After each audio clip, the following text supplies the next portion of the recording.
Pemirsa, kita masih bersama Indonesia Lawyers Club. Karena soal hilangnya nama disebut-sebut, maka saya undang sekarang juru bicara Komisi Yudisial, Farid Wasdi. Setahun nanti. Farid. Rundownnya udah berubah setelah diambil oleh Febri. Silakan Pak. Yang pertama saya ingin pastikan dulu bahwa dalam proses peradilan ini hakim punya otoritas dalam menentukan proses pemeriksaan, proses persidangan sampai pada putusan. Dengan kata lain bahwa dalam kaitan ini terhadap setiap proses peradilan hakim punya independensi. Itu satu. Lalu kemudian yang kedua, bahwa dari proses ini meskipun hakim punya independensi, tapi itu tidak boleh digunakan sebagai bunker atau alat untuk kedap terhadap pengawasan. Kaitannya dengan akuntabilitas, yaitu mempertimbangkan, menjadikan sebagai bagian dari proses pengambilan keputusan yang disebut dengan keadilan, rasa keadilan di masyarakat. Lalu kemudian yang ketiga, dalam kaitan ini Komisi Yudisial sebenarnya sejak awal proses persidangan itu telah masuk ketika dari persidangan awal sampai kemudian pembacaan putusan itu sudah melakukan proses yang disebut dengan pemantauan persidangan sampai pada kemudian pembacaan putusan.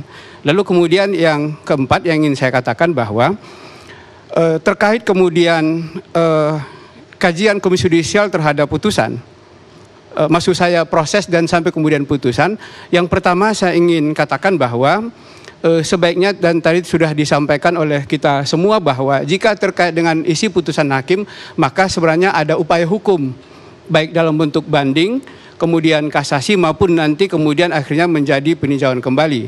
Dengan kata lain, saya ingin katakan bahwa dari sisi hukum sebenarnya, proses persidangan pada tingkat pertama itu bukan akhir dari proses hukum yang ada.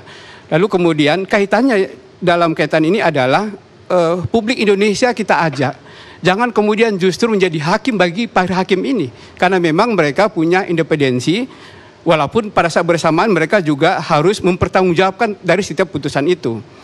Dengan kata lain, kita ingin ajak semua masyarakat Indonesia untuk menghargai martabat peradilan, termasuk proses-proses yang terjadi dalam proses pengambilan keputusan. Nah, ini yang paling penting, bahwa kalau kemudian misalnya dalam konteks ini KAY berada di mana?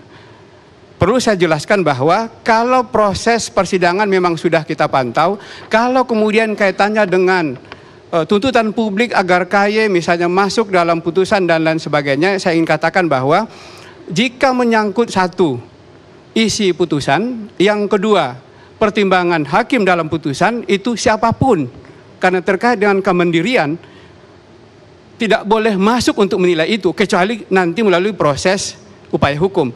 Tapi jika menyangkut kemudian misalnya dalam proses pengambilan putusan atau dalam proses persidangan ada dugaan pelanggaran kode etik oleh hakim, maka pada titik inilah sebenarnya, pada pintu inilah sebenarnya Komisi Yudisial bisa masuk.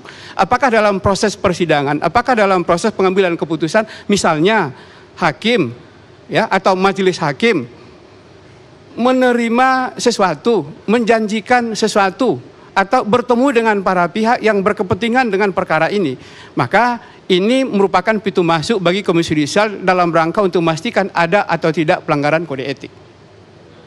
Baik, tapi seandainya hakim memang harus mencoret nama-nama yang disebut dalam tuduhan dan tuntutan, karena dalam pemeriksaan atau keyakinan hakim sendiri, orang yang disebut ini tidak terbukti apa-apa dalam tuduhan itu, apakah hakim tidak berhak menghilangkan nama itu?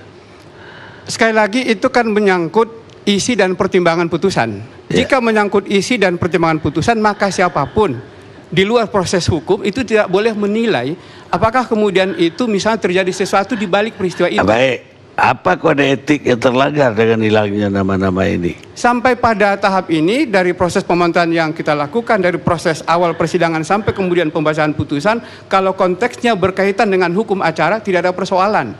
Tapi apakah kemudian dalam proses pengambilan putusan, misalnya para hakim dipengaruhi oleh pihak ketiga, ada intervensi, ada tekanan, atau kemudian ada hal-hal lain yang memungkinkan di luar kemandirian hakim yang mengganggu proses pengambilan keputusan, maka pada konteks itulah sebenarnya Komisi Yudisial lebih jauh akan melakukan kajian dan mendalami proses-proses yang ada untuk sampai pada pengambilan keputusan itu.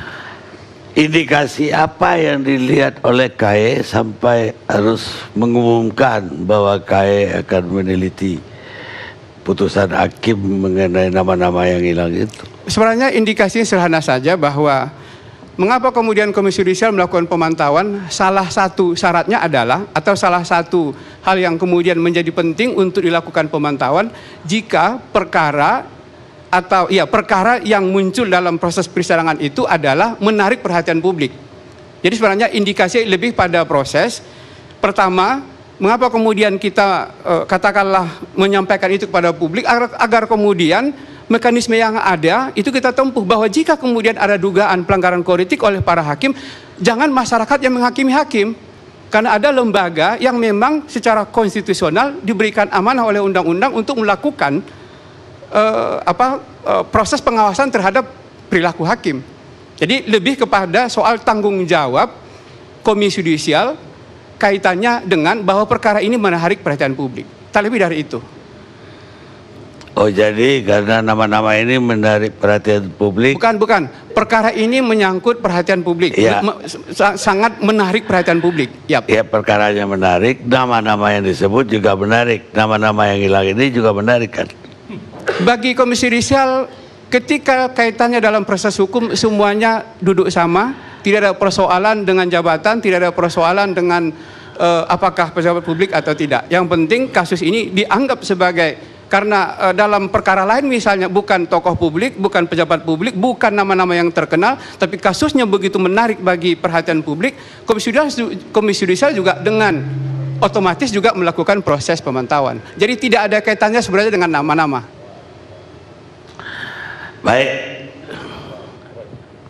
Baik pemirsa, terima kasih. 9 tahun 90-an kalau tidak salah, pernah orang Indonesia dituduh membunuh 3 orang di Los Angeles, namanya Ongki. Dia membunuh seorang warga negara India yang berpartner dengan dia, kemudian pacarnya, kalau nggak salah namanya Gina, kemudian adik kandungnya sendiri juga terbunuh di tangan dia, dan mayatnya dia simpan di kantong mayat dan dia simpan dalam gudang sampai akhirnya ditemukan oleh polisi. Dan Oki itu sendiri akhirnya dicari oleh polisi, kasusnya itu disidik oleh Polda Metro Jaya ketika itu, walaupun ada terjadi di Los Angeles, tapi dianggap apa yang dilakukan orang Indonesia dimanapun berada sesuai dengan prinsip hukum pidana yang juga nasional aktif, merupakan tindak pidana yang bisa kita adili di Indonesia. Dan Ongki tertangkap akhirnya, salah satu penyidik yang ketika itu berperan di bawah Direktur Reserse. Kalau sekarang Direktur Reserse, kalau dulu mungkin namanya Kepala Bagian Reserse atau apa. Dan anggotanya itu sekarang adalah Kapolda Bali, Irjen Pol Petrus Kolose. Sekarang saya undang Jenderal Petrus mengungkapkan cerita tentang penyidikan terhadap Ongki dan dasar dari kepolisian untuk menyidik Ongki. Silakan Bung Petrus. Terima kasih Bang Karni. Om Swastiastu. Salam dari Pulau Dewata. Saya diminta oleh Bang Karni untuk menjelaskan kasus yang saya tangani bersama-sama dengan waktu itu. Kalau saya ulangi lagi, tadi Bang Karni mengatakan itu masih namanya Direktorat Reserse, belum ada seperti sekarang, baik reserse umum maupun khusus dan sebagainya, narkotik. Masih satu, namanya Kepala Direktorat Reserse. Kemudian di bawah itu adalah organisasi namanya Satuan Reserse Umum. Kemudian kami yang di bawah itu adalah dari unit bunuh culik. Jadi dulu sebelum ada unit yang sekarang namanya kejahatan kekerasan, dulu di Polda Metro Jaya itu ada unit namanya bunuh culik. Pada waktu menangani kasus Harnoko Dewantono alias Oki, pangkat saya masih Letnan 1, komandan pada saat itu namanya Letkol Pol Goris Mere, temannya Karni Elias. Berkaitan dengan penanganan kasus ini, Bang Karni tadi sudah menyatakan kaitan dengan asas nasional aktif.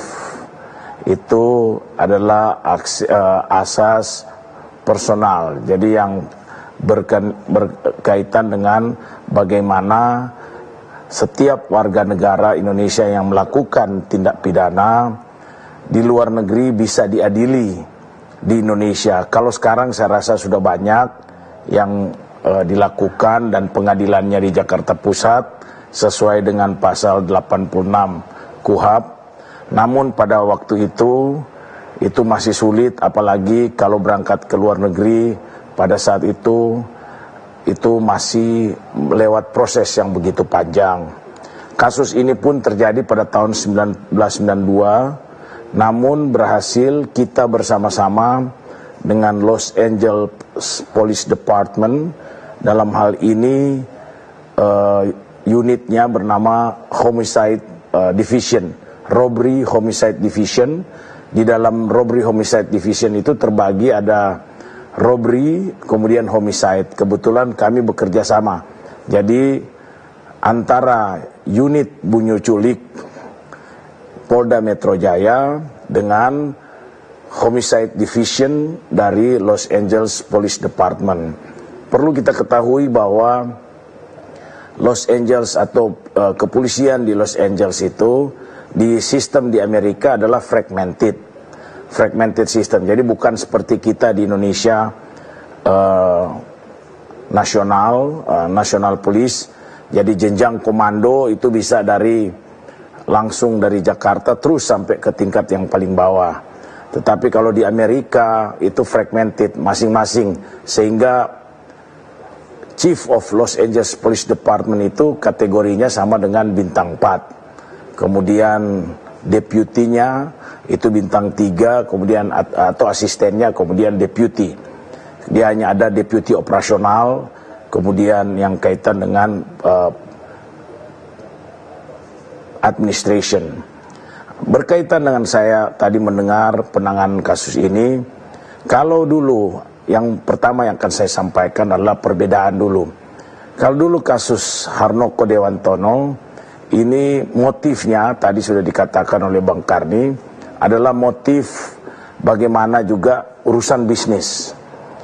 Itu melibatkan rekan bisnisnya namanya Sures Mirchandani, kemudian yang kedua ada almarhum Gina Sultan Aswar dan adiknya sendiri Eri.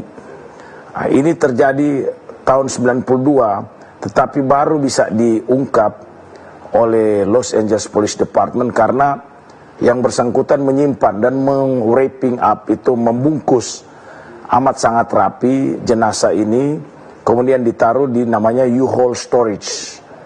Kemudian ini sudah proses peradilan. yang bersangkutan itu mendapat pada waktu itu hukuman mati, mungkin ada perubahan sekarang menjadi seumur hidup.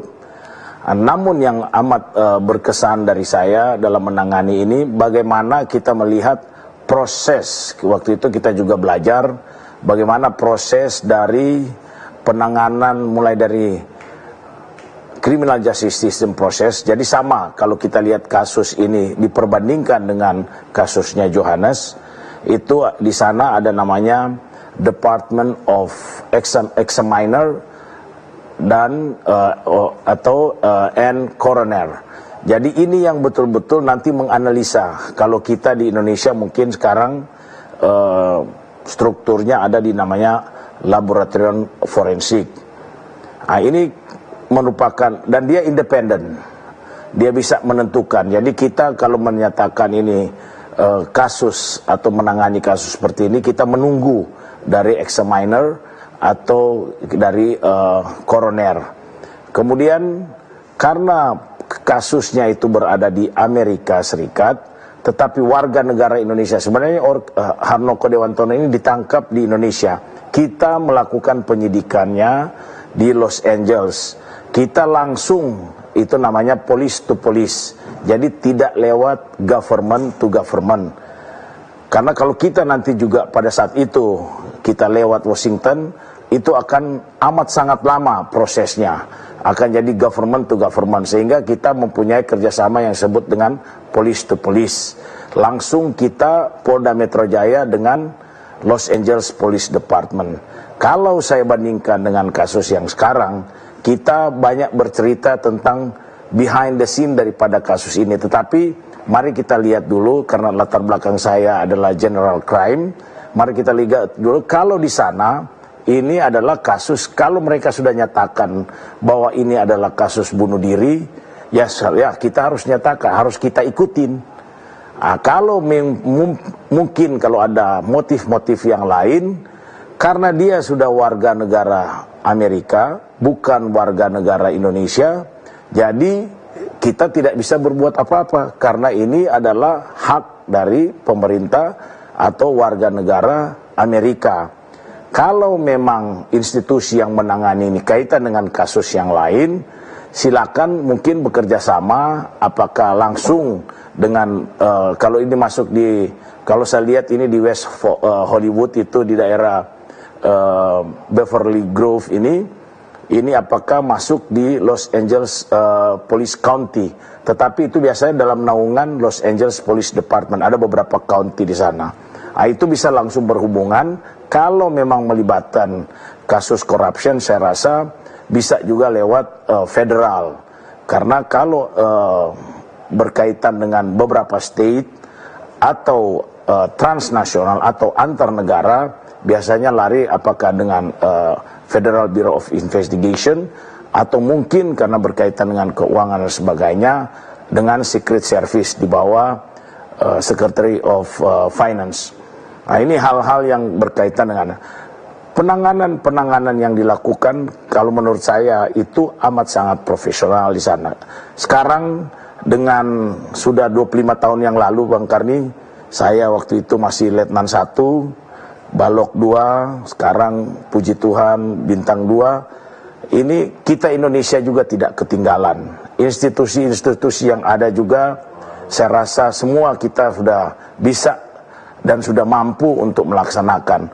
Nah, tinggal bagaimana proses-proses forensik, proses-proses yang memang harus kita ikuti, yang bisa berhubungan dengan kasus itu sendiri, sehingga kita tidak lari daripada proses penyidikan itu sendiri. Hal-hal lain saya rasa kalau kita tangani seperti pada waktu atau pada saat itu, berbagai macam spekulasi yang berhubungan, tetapi apabila kita kembali kepada pokok perkara, kalau istilahnya kita, atau kita kembali kepada bagaimana kita mulai menangani kasus mulai dari saat kejadian perkara, jadi metode-metode yang diajarkan yang amat sangat konservatif, contohnya yang disebut dengan induktif teori, atau bagaimana kita memulai dari tempat kejadian perkara, kemudian kita ini bisa kita lakukan untuk kasus apapun. terserah dengan motif yang gimana, kemudian didukung dengan sistem-sistem yang sekarang sudah ada. Kalau di kepolisian Indonesia sekarang sudah ada Inavis, ada laboratorium forensik, ada cyber, ada segala macam yang sekarang bisa menunjang untuk melaksanakan. Saya rasa juga di institusi-institusi yang melaksanakan atau melakukan proses penyelidikan dan penyidikan yang mempunyai khususnya di KPK, saya rasa juga semua kemampuan itu sudah ada karena banyak juga dari anggota kepolisian yang hadir atau yang bertugas di KPK. Saya rasa itu yang perlu saya sampaikan, Bang Karni. Mungkin ada yang mau ditanyakan lagi, silakan. Saya ini tambah 1 jam kalau di Pulau Dewata, Bang Karni. Baik, Jenderal Petrus, terima kasih banyak. Mohon maaf sudah ganggu waktunya. Terima kasih Bang Karni. Om Santi Santi Santi. Sekarang giliran Pak Taufikul Hadi.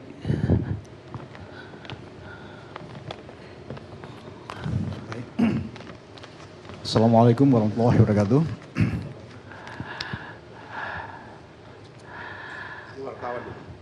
Ya, saya ini adalah wartawan. Karenanya saya paham sedikit persoalan-persoalan kewartawanan. Selama saya di DPR, saya memang memiliki hubungan khusus dengan Tempo. Tempo itu pernah datang kepada saya, wartawannya, mengatakan, Pak Taufik, Anda ini adalah 3 bulan yang lalu pernah menerima paket, bukan? Ketika itu saya menjadi anggota Panja, bukan Panja, tetapi saya adalah pengusul undang-undang pertambakan. Dari mana saya bilang paket tersebut? Dari sebuah industri pabrik rokok. Kapan itu? 3 bulan yang lalu. Saya cek MTA saya, coba cek benar tidak bahwa saya 3 bulan yang lalu itu ada paket dari industri rokok itu. Dicek oleh TA saya, benar.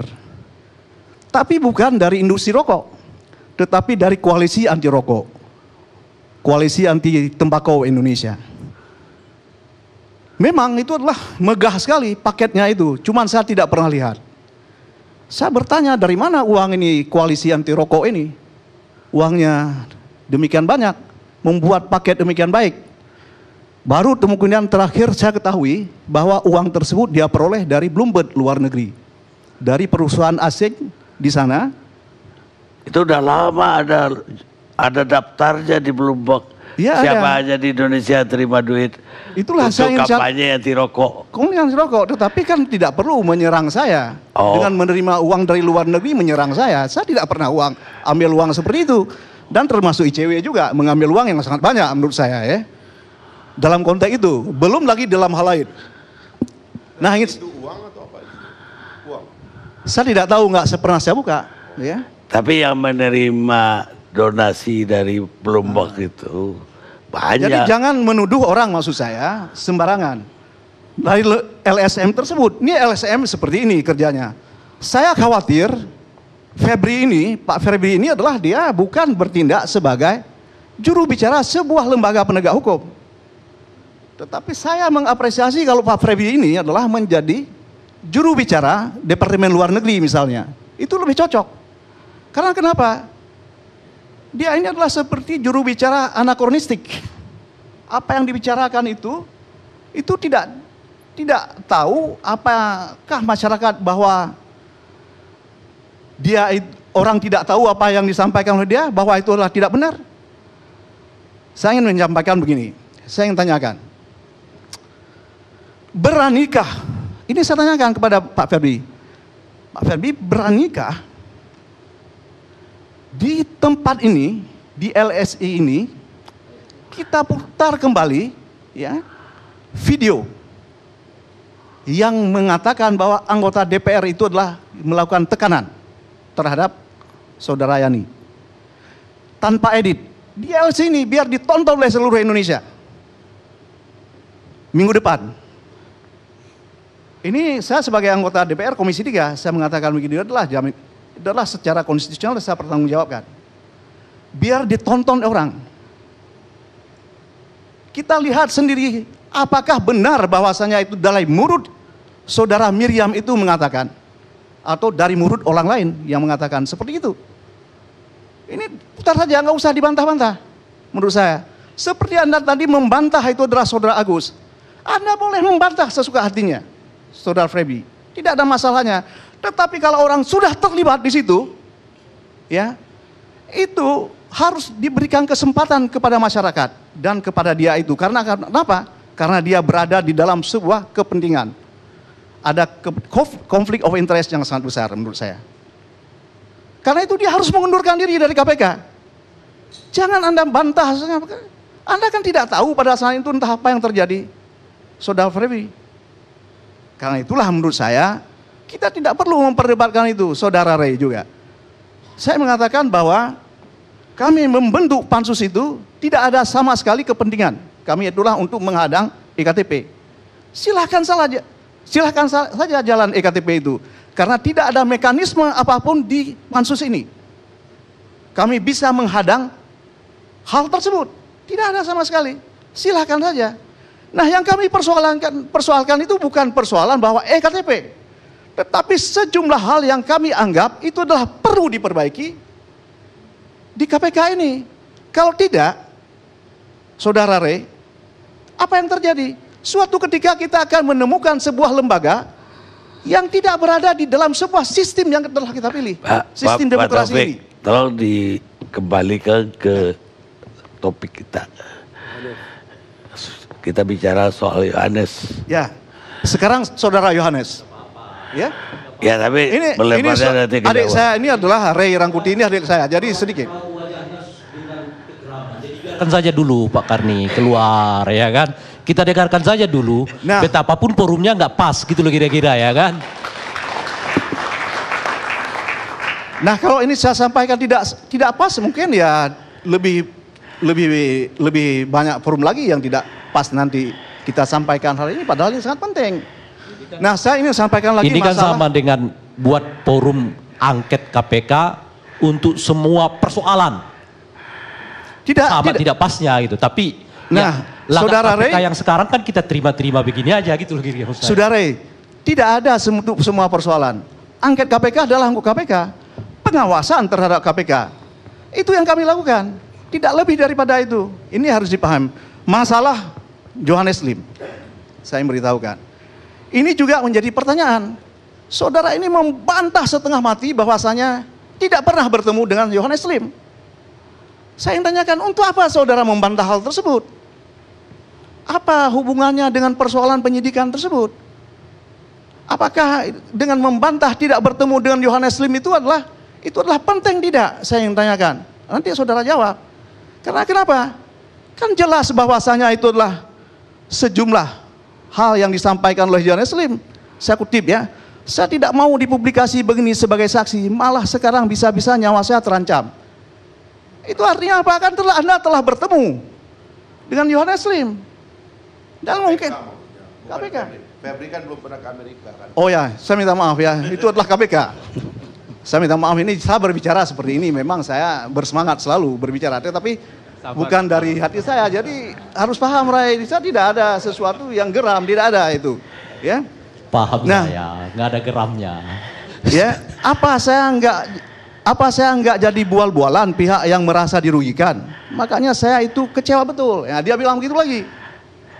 Dan kan dia sudah, ini kan komplain dia ini. Kenapa dibocorkan ini persoalan ini? Dan jelas tadi disampaikan oleh Tempo bahwa dia sudah bertemu dengan KPK. Ini saya ingin tanyakan, ini ada teka-teki apa di situ dengan Yohanes Lim? Nah, saya beranggapan bahwasanya ya, ini adalah yang membuat dia semakin depres. Inilah yang mengakibatkan dia bunuh diri, menurut saya. Jadi terlalu jangan cepat kalau itu, Bung.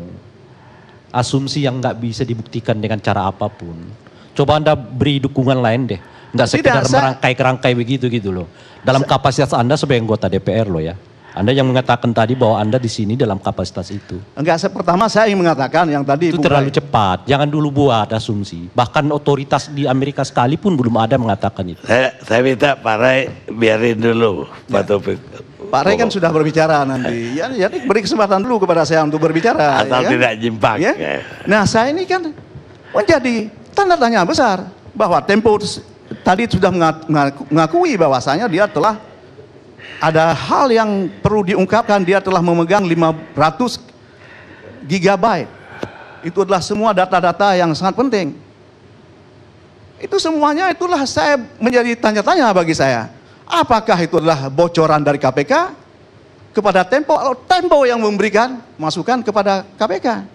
Ini kan menjadi tanda tanya semuanya bagi masyarakat terhadap hal tersebut. Ya.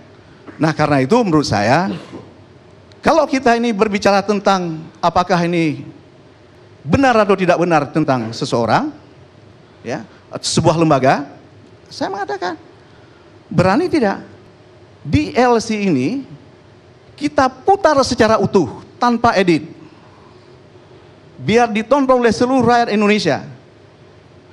Yang mengatakan anggota DPR itu dari mulut siapa? Mulut Miriam atau mulut penyidik KPK? Itu kalau menurut saya, kalau kita mau fair, jadi semua menjadi jelas. Jadi siapa yang kemudian yang itu adalah membangun opini, ya, siapa itu adalah yang membangun citra. Boleh pertanyaan? Nggak, biarin selesai dulu. Nah, saya kembali mengatakan bahwasanya tidak ada sama sekali kita ini, ya,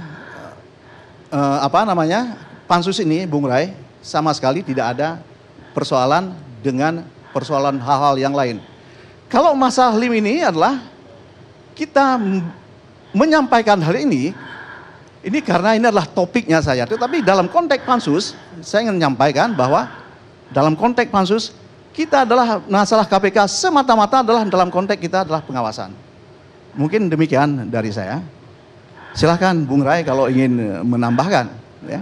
Menambahkan, bertanya. Bertanya tadi, bukan menambahkan. Ya, bertanya. Saya mau bertanya, tadi beliau mengatakan bahwa perlu rekaman itu dibuka di LC supaya semua orang mendengar dan mengusulkan, itu fair. Mengusulkan. Pertanyaan saya, kan rekaman itu sudah dibuka di pengadilan. Apakah menurut Bung Hadi itu rekaman yang dibuka di pengadilan tidak cukup fair? Apa belum lengkap atau tidak cukup fair? Bukan, soal lengkapnya hal lain. Ya, kalau belum lengkap, dia boleh. Apakah itu tidak fair dibuka di pengadilan? Saya mohon maaf ini Pak Taufik, saya ingin menjelaskan sedikit sebab memang di masyarakat awam banyak yang salah ini soal hak-hak KPK untuk menyebar berita ini, ya. Terus terang ini menurut saya harus dikelirkan, ya. Bahkan sadapan KPK itu kan dibuat dengan SOP, ya. Sementara MK mengatakan penyadapan harus pakai undang-undang. Lalu disitulah KPK menggunakan kelemahan peradilan, ini mohon maaf ini Pak juru bicara KY, karena selalu hakim itu begitu KPK minta, hampir tidak pernah ditolak. Selalulah dibuka. Padahal dalam teknologi digital, ini perlu dipertegas ya, dulu pernyataan. Iya sebentar, ini saya jawab nih Pak Rai. Bahwa ada kesan seolah-olah KPK memberi intervensi kepada hakim-hakim di apa namanya? Bentar dulu, saya mau jelaskan ini. Tunggu dulu, penjelasan itu clear, Bung. Pernyataan Anda itu clear. Ada di sini KY ya, yang sudah melihat itu. KY sudah menyatakan dari awal sejauh ini mereka mengatakan ada independensi para hakim. Ntar saya mau jelaskan. Jadi Bung, sebelum satu dokumen elektronik masuk ke ruang sidang, itu banyak proses yang bisa terjadi dengan dia. Itu sebabnya di Amerika Serikat dan negara-negara demokrasi yang matang itu, satu dokumen elektronik itu diperoleh mesti dengan proses bertahap. Kalau penyadapan itu harus izin hakim, harus ada komite penyadapan, harus diaudit apa yang mau disadap, kemudian diperiksa mana yang harus boleh disiarkan, mana yang tidak dan sebagainya. Sekarang termasuk terkait CCTV ini, ya. Kenapa Anda tahu betul dan yakin bahwa itu nggak ada editing? Bagaimana kalau kita usulkan aja kepada KPK, kita serapkan, karena KPK tidak punya laboratorium forensik. Saya sebenarnya sedang mengusulkan ke teman-teman, laporkan penyidik ini ke Mabes Polri, besok kemudian CCTV itu diambil oleh Mabes Polri, karena mereka yang punya laboratorium forensik. Biarkan Mabes Polri yang mengambil data itu seperti adanya, ini sudah dapat editan atau tidak. Barulah kemudian itu bisa terjadi, kita tahu bahwa itu tidak ada editan. Kalau saya yakin itu ada editan. Nah ini saja saya kira Bung Rai, jadi Anda jangan juga percaya bahwa kalau KPK yang ajukan pasti nggak ada editan, nggak fair juga Anda. Mungkin juga ada editan, kita lihat aja laboratorium forensik yang bisa bicara gitu loh. Anda berbicara mungkin di dalam sebuah sistem yang pasti. Ya, di pengadilan itu, kalau hakim merasa bahwa ada sesuatu yang ganjil dari rekaman itu, kan hakim bisa memerintahkan untuk menguji keabsahan rekaman. Apa yang sulit di situ, Bung Fahri? Kenapa ada semacam seolah-olah pandangan bahwa apa namanya ya? Pertama, kalau saya dengar tadi itu bahwa seolah-olah hakim itu bisa bisa diarahkan oleh KPK itu. Yang kedua, pandangan Bung Hadi mengatakan, sekalipun rekaman itu sudah dibuka di pengadilan, tidak otomatis rekaman itu sesuatu barang bukti yang nggak bisa diolah. Bahkan dikatakan bahwa itu tidak fair. Saya tidak mengerti lagi Bung Hadi, kalau untuk pembuktian seperti ini di pengadilan dianggap tidak fair. Saya ingin tanyakan pada Anda dulu. Apa keberatan, persoalan menurut saya itu persoalan di sini. Enggak, persoalan bagi Anda, tapi kan tidak persoalan bagi masyarakat luas. Karena masyarakat luas juga ingin melihat, menyaksikan langsung di sini. Ya kan, karena mereka tidak. Bung, ya, pengadilan tipikor itu terbuka untuk umum. Sifatnya. Selama ini di dalam konteks itu ada keterbatasan. Karena itu saya itu adalah menantang. Sekarang ini kita buka di LC ini biar Anda juga melihat, masyarakat lain juga melihat. Dan tanpa editan. Anda kan mau mengatakan bahwa kalau di LC itu fair. Di pengadilan kurang fair. Kalau kan sudah kita katakan bahwa kita mencurigai ada editan. Ya kan artinya Anda mau mengatakan pertama bahwa rekaman yang di pengadilan itu dilakukan secara tidak fair dan kemungkinan besar ia tidak valid. Kalau memang saya merasa tidak ragu, saya tidak mengusulkan di sini. Ini harus ya, saya kira ya? dua-duanya itu aja yang diulang. Jadi saya minta sekarang, Anda mau nambahin? Sedikit aja Pak. Tadi saya memberi klarifikasi tentang kebocoran informasi dan segala macam. Dari awal tadi saya sudah mengatakan bahwa kita memiliki informasi itu jauh lebih dulu daripada yang kemudian keluar di pemberitaan. Jadi saya ingin menegaskan tidak benar bahwa kami mendapatkan bocoran dari katakanlah KPK. Bahkan di banyak kasus tempo jauh lebih dulu daripada KPK. Selain KPK, selain IKTP yang 6 tahun sebelumnya, kasus daging sapi misalnya yang melibatkan partainya Pak Fahri dulu, kita 2 tahun lebih dulu daripada KPK. Demikian juga dengan simulator SIM, kita juga lebih cepat daripada KPK. Jadi tidak benar bahwa kita mendapatkan bocoran dari entah KPK atau segala macam. Bahwa kami mendapatkan jaringan informasi ya tentu saja itu wajar karena memang jurnalis seperti itu.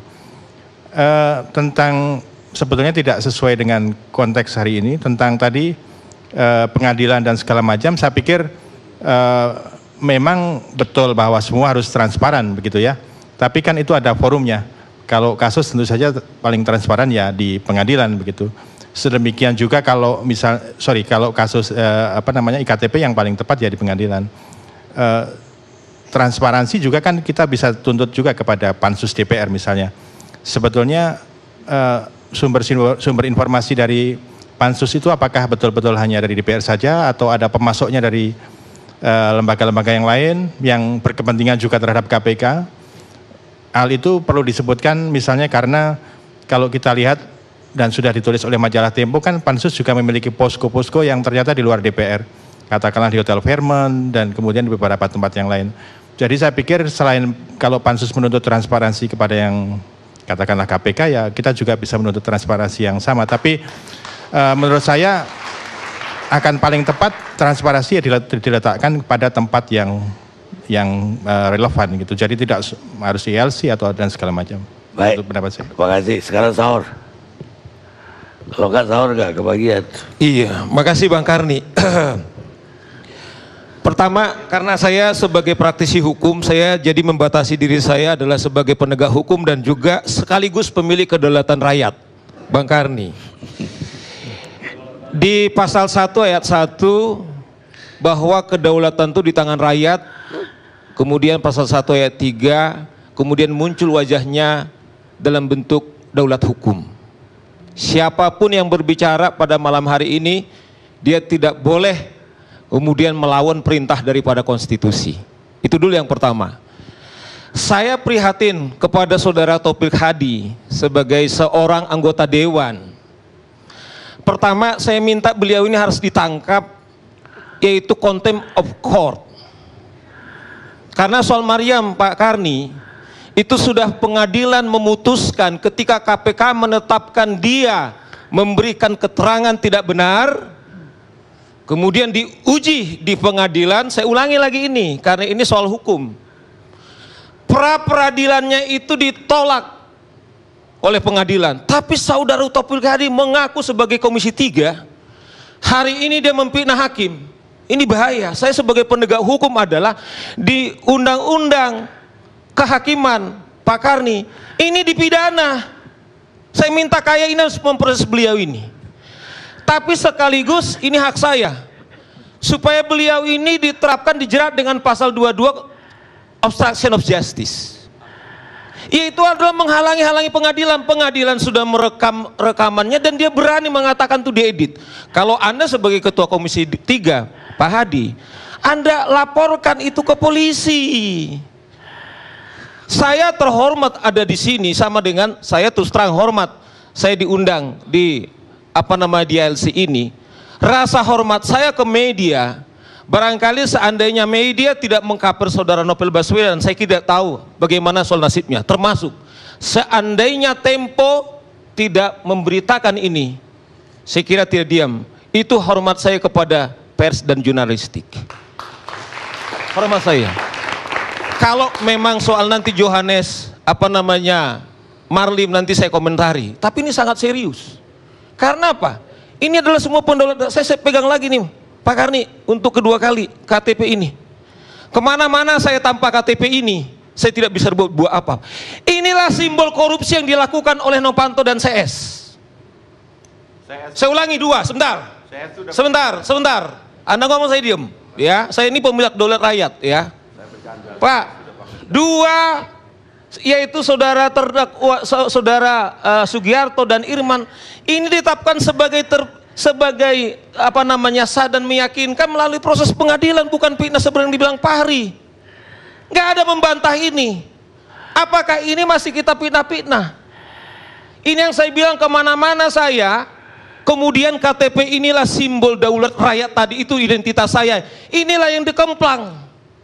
Saya bilang ini bukan saja, saya bilang geng penjahat rakyat, tapi sekaligus adalah penghina daripada daulat rakyat itu sendiri.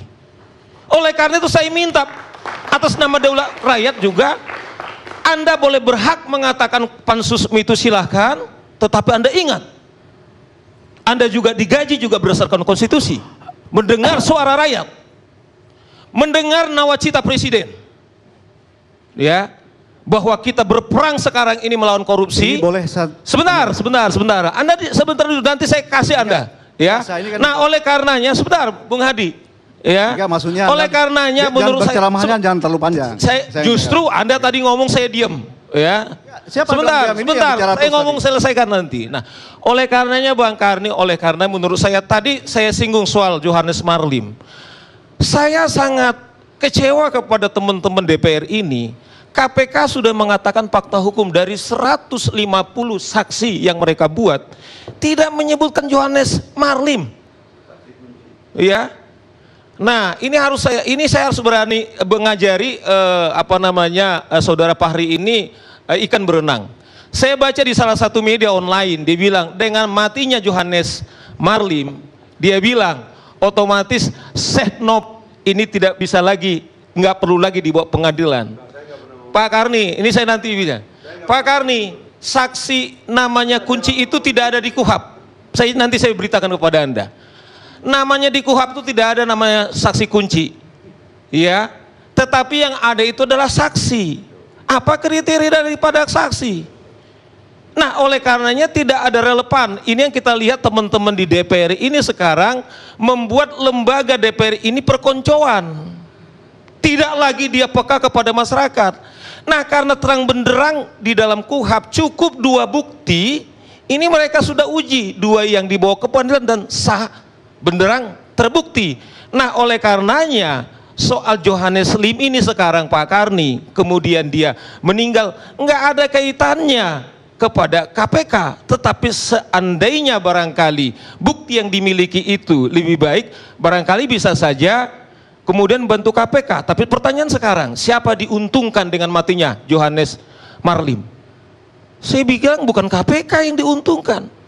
Siapa? Tetapi orang-orang yang barangkali, yang bahasanya tadi jurnalis saya pegang sedikit tadi, seandainya dia bocor lagi sedikit, banyak katanya orang-orang yang mungkin akan tergoncang bangsa ini. Inilah barangkali Pak Karni harus kita investigasi. Inilah barangkali harus diusut namanya pansus daripada DPR ini. Bukan kemudian menyerang-nyerang lembaga-lembaga penegak hukum, terlebih menghina daripada pengadilan. Saya tadi sangat prihatin atas pernyataan Saudara Taufik Hadi menyangkut menghantam personalitinya Saudara Febri. Dia tidak pantas katanya jadi juru bicara dan lain-lain. Saya lebih hormat kapasitas apa kemudian menilai sebagai anggota dewan. Saya kira dia harus peka kepada keinginan masyarakat. Tapi KPK lah mandat undang-undang, kemudian dia menjadi sebagai juru bicara.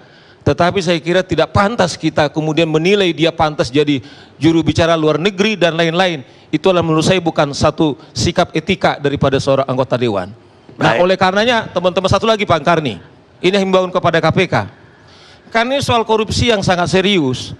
Kita minta kepada KPK yang sudah tersangka, termasuk terlebih kepada Ketua DPR yang tadi Pak Fahri bilang tidak perlu lagi, harus segera dituntaskan, karena ini menyangkut juga rasa keadilan masyarakat.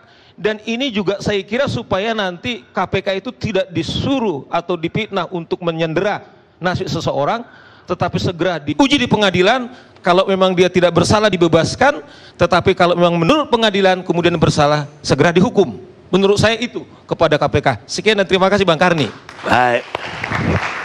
Bang Karni, bisa bicara sebentar? Karena ini dibalik situasinya. Justru di DPR itu kita waktu itu kecewa karena istilah saksi kunci itu keluar pada saat Saudara Johannes Marlim meninggal. Seolah-olah ini ada fabrikasi baru yang menyebut Johannes Marlim itu adalah saksi kunci. Itu ada di cover majalah Tempo. Lalu kemudian pada hari-hari itu KPK ikut memfabrikasi itu dan mengembangkan seolah-olah ini memang saksi kunci dan kita dan seterusnya dan seterusnya. Waktu saya membuat bantahan, katanya orang ini belum diperiksa, kok tiba-tiba dibilang saksi kunci. Baru kemudian KPK membantah bahwa kami tidak pernah mengatakan itu saksi kunci. Ini orang sudah mati Bang Karni. Dan dia sebelum dia mati, ya, dia komplain bahwa dia dalam bahaya karena ada wartawan yang bersekongkol dengan penyidik, mengungkap-ungkap namanya sebagai saksi kunci dan menyimpan data 500 GB dan tiba-tiba sekarang dia sudah mati dan tidak bisa ditanyakan kembali. Saya ingin ini mengextend ini investigasi ini sehingga nanti keluarganya yang masih ada di Indonesia kita tanya versi dari keluarganya apa sebetulnya gitu. Tetapi ini jangan dianggap remeh. Sudah terlalu banyak korban. Kalau sekedar mau mengatakan ini dan kawan-kawan, kasus Senturi 6,7 triliun, jelas itu vonisnya mengatakan Budi Mulya dan kawan-kawan. Sampai hari ini KPK diam kok dengan kasus Senturi 6,7 triliun. Itu duit rakyat juga Bung Saur. Anda nggak pernah teriak karena itu konco-konco Anda mungkin, gitu loh. Baik. Nah menurut saya ini yang tidak fair. Kita sebagai lembaga pengawas diserang terus-menerus karena ada sekongkol antara penegak hukum juga dengan media, juga dengan kawan-kawannya merampas uang negara dan tidak dipertanggungjawabkan. Ini belum jelas kok. Sekarang vonisnya sudah hilang. Saya mau nanya Saudara Saur, bagaimana kalau nanti orang-orang itu dinyatakan tidak bersalah karena namanya mulai hilang di vonis dan dakwaan? Apa yang terjadi dengan saudara? Kan sedih saudara jadinya. Saya kira itu. Baik, saya takutnya lama-lama satu pihak dituduh contempt of court, satu pihak lagi contempt of parliament. Kita lihat sejenak.